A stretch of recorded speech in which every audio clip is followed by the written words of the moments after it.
Ya, kita mulai ya.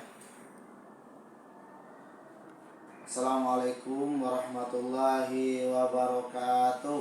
Waalaikumsalam warahmatullahi wabarakatuh. Bismillahirrahmanirrahim. Innalhamdulillahirabbil alamin nahmaduhu wa nusalli wa nusallimu ala rasulihil karim wa ala alihi wa ashabihi ajmain amma ba'du.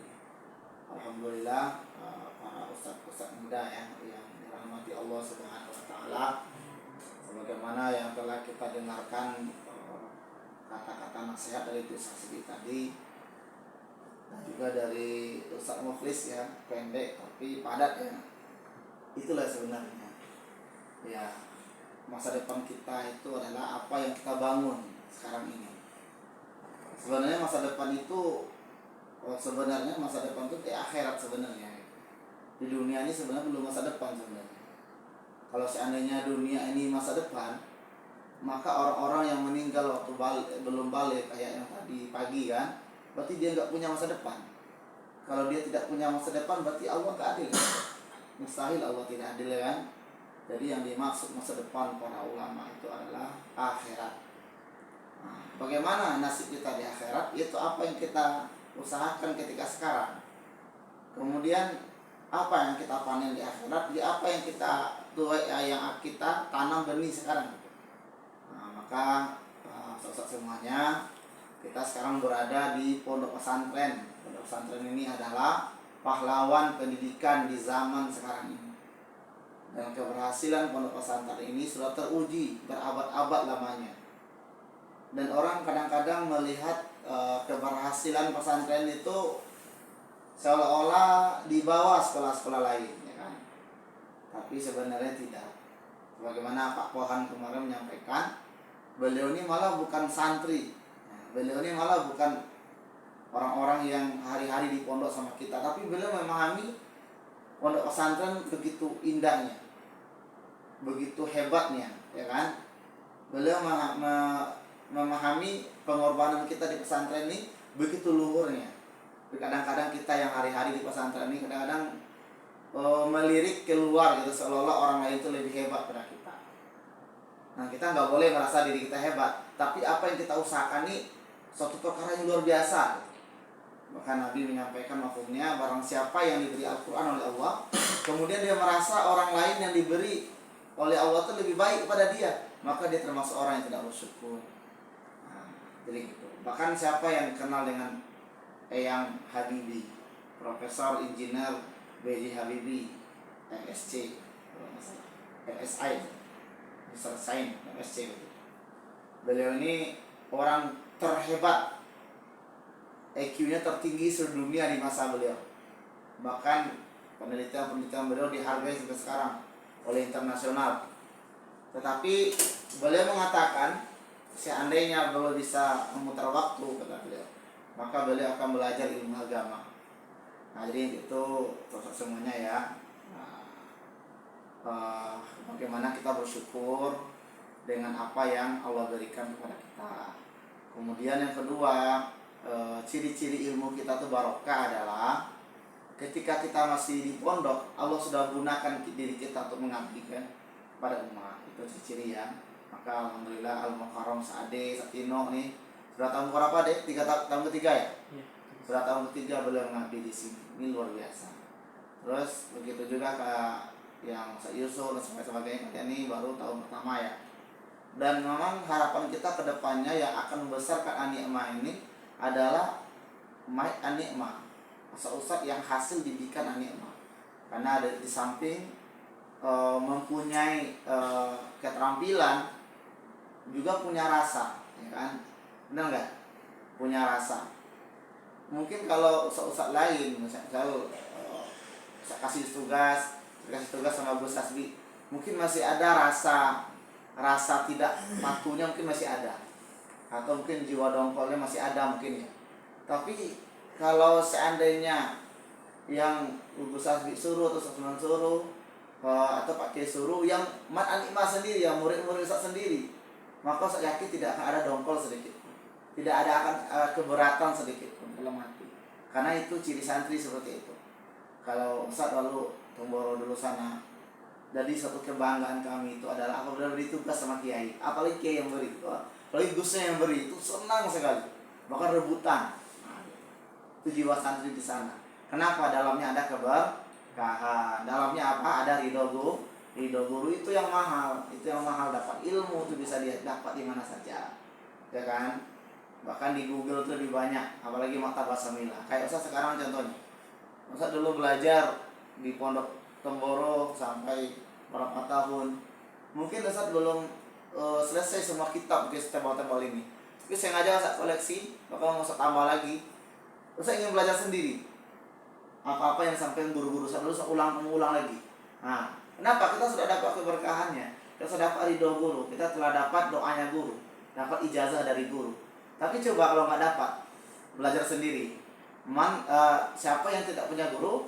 Man laisa lahu syekh fa syekhu asyaiton. Barang siapa yang tidak punya guru, maka gurunya syaiton, kata para ulama. Sehingga dia akan mengarang hal-hal yang nyeleneh gitu, karena nggak ada guru gitu. Jadi gitu ya, ini sebagai pengantar dari Ustaz ya. Jadi kepada anak semuanya, prinsip kita di pondok itu berjuang, bukan enak. Karena kalau dalam perjuangan, nanti kalau ada satu makom nanti kalian akan dapatkan, itu kenikmatan itu dalam perjuangan. Sebagaimana seorang ripala atau seorang anak pecinta alam, dia tuh kenikmatan atau kebanggaan dia dapat ketika dia bisa menaklukkan tebing yang itu tinggi. Padahal coba bayangkan berapa capeknya dia memanjat tebing kan, kemudian tantangannya nyawa. Tapi kenapa dia panjat? Karena dia ada kenikmatan dalam perjuangannya itu. Begitu juga dalam Al-Quran dikatakan ihdinas siratal mustaqim, dalam siratal ladzina an'amta alaihim, dalam ayat lain minan nabi siddiqin wasyuhada wassalihin wa hasuna ulaika rafiqa. Jadi berikan, tunjuki kami jalan yang lurus. Kemudian ayat selanjutnya, dialah orang-orang yang beri nikmat kepada mereka. Siapa yang beri nikmat? Minan nabi siddiqin wasyuhada, yaitu para nabi, para rasul, para siddiqin dan para syuhada. Sedangkan hadis lain katakan asyadul bala alambiya, setinggi-tingginya ujian itulah para nabi, seberat-beratnya ujian para nabi. Tapi kenapa nabi dikatakan orang yang bernikmat? Inilah satu makom, dia telah mendapatkan kenikmatan dalam perjuangan, kenikmatan dalam pengorbanan. Tadi Gus Asbi ya menceritakan tentang asmara ya. Saya ceritakan sedikit juga. Ketika seseorang benar-benar mencintai seorang wanita yang ingin dia jadikan istrinya halal, maka kebanggaan dia yang paling tinggi adalah ketika dia bisa berkorban untuk calonnya. Benar nggak? Ya kan? Misalnya dia lagi sakit gitu kan, membutuhkan suatu obat yang mana itu untuk mendapatkan obat itu butuh tantangan.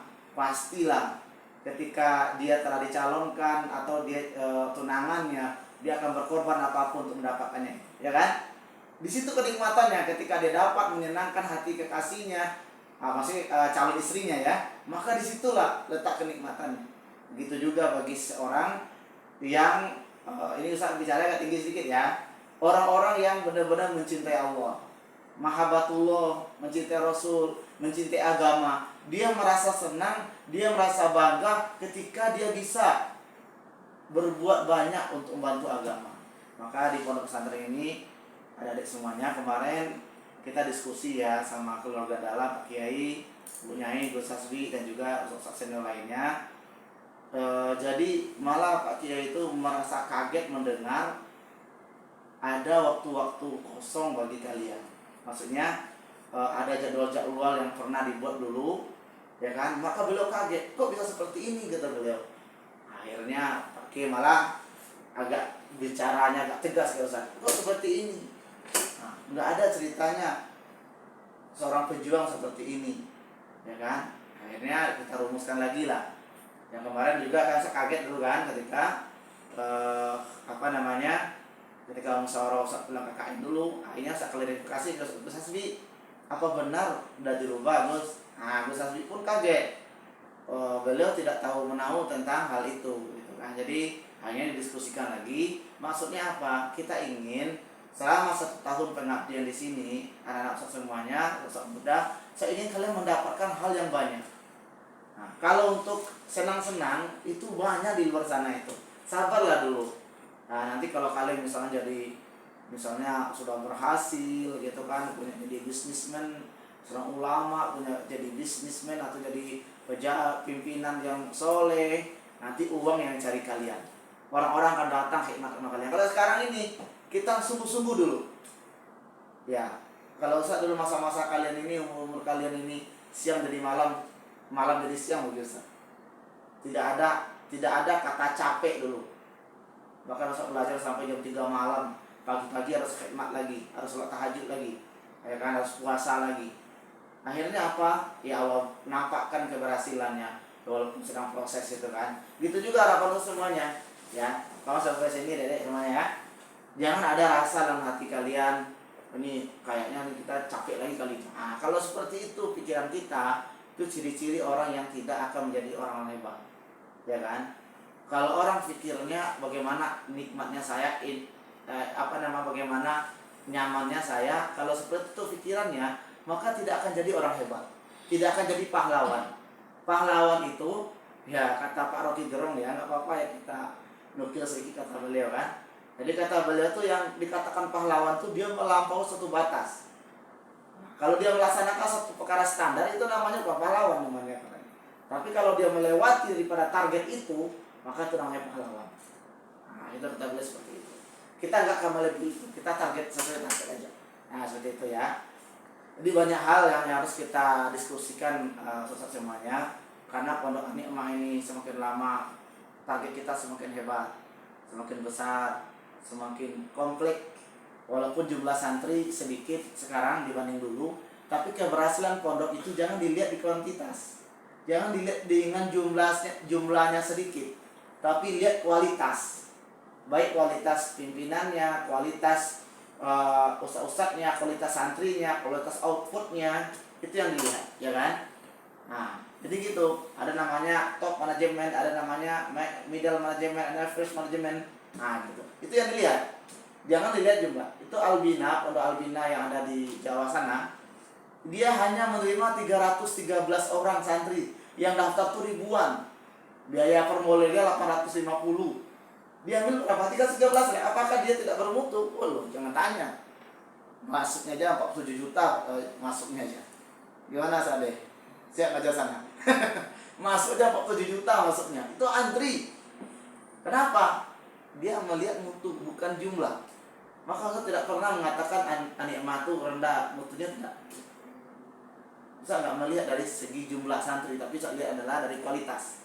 Kalau kualitas itu, satu orang saja itu lebih mahal daripada 1000 orang yang nggak berkualitas. Gitu. Maka itu, ini ada, silakan dilihat pembagian tugas ya, tentang mensukseskan pembelajaran kita ketika di PBM formal ya.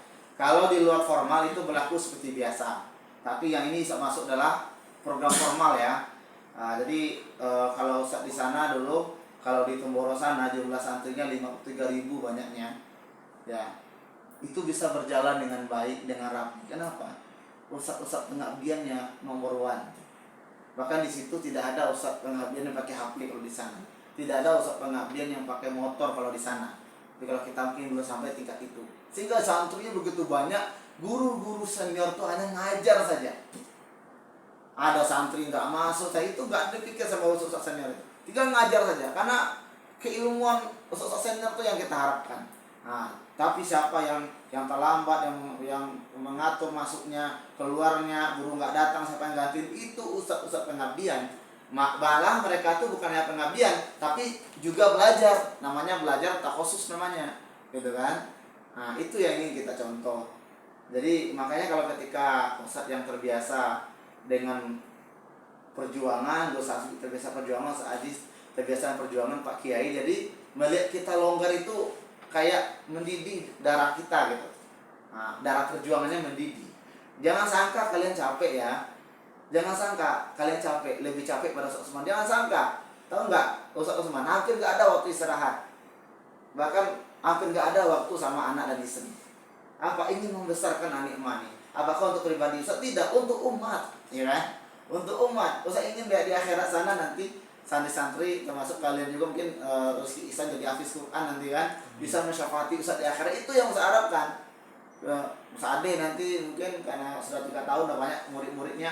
Nah, Ustaz Ade mungkin agak tertati-tati, mungkin nanti ada yang menasehatinya ya Ustaz Ade ya. Ya. Itu yang diharapkan oleh guru-guru itu. Ya kan? Gus Hasbi jangan tanya, Pak Kiai apalagi? Mungkin nggak tidur beliau malam. Memikirkan keadaan pondok bagaimana besarnya. Ya kan? Maka kita bagi tugas, ya kan?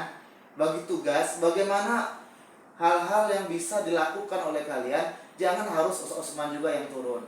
Jangan harus Ustaz Ajis juga yang turun. Jangan harus Gus Hasbi juga yang turun. Tapi bisa dikerjakan oleh Ustaz semuanya. Nanti ada hal-hal yang tidak bisa kalian lakukan, itu baru Gus Hasbi. Masalah mudir, bagaimana tugasnya.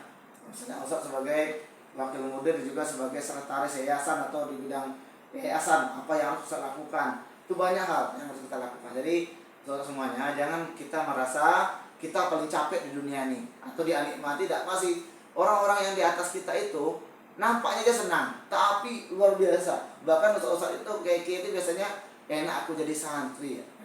Biasa santri itu gitu, enak jadi kiai ya, tinggal suruh-suruh aja. Banyak yang khidmat, jangan tanya. Kiai itu juga nggak tahu paling enak jadi santri, semua dilayani, ya kan? Buat jadi kiai itu luar biasa, jadi gitu ya. Jadi ini saran kepada kalian semuanya, siap berjuang apapun keadaannya. Semua siap insya Allah. Insyaallah. Insya Allah nanti Allah akan ganti kalau nggak di dunia di akhirat ya.